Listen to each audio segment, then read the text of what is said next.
See, if you want to get somebody to believe a lie, you have to mix it with some truth. That's a technique they've used for years to kill rats. You don't give the rat a bowl of poison. You give the rat a bowl of good food with a little poison mixed in. They're mixing two things together that really do not belong together. See, rat poison is 99.995% good food.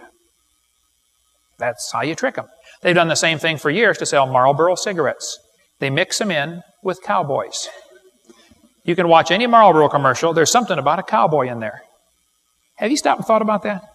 What is the connection between smoking Marlboro and cowboys? Do all cowboys smoke Marlboro? No.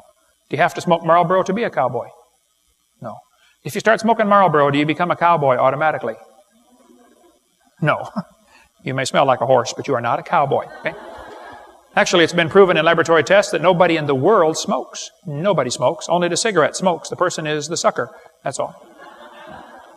I think they ought to put the real name on those things. We ought to have some truth in advertising. You know, they should really be calling them cancerettes, breath rotters, bypass, malignant phlegm balls, and money suckers.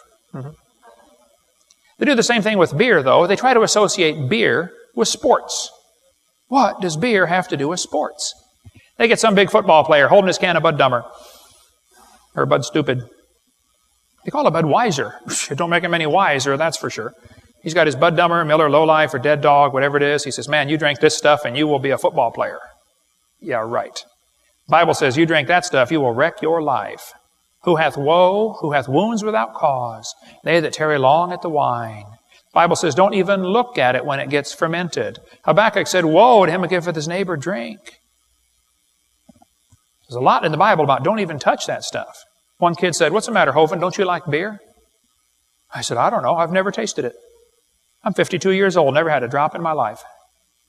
Well, I've had NyQuil a couple times. But he said, how do you know you won't like it if you don't try it?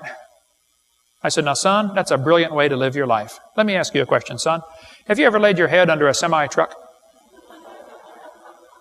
Well, how do you know you won't like it if you don't try it? You don't have to try everything to figure out if it's good or bad, okay? There are other ways to learn, you know, like watching somebody else do it. Wow, don't do that. That will hurt, you know. Like famous redneck last words. Hey, y'all, watch this, you know.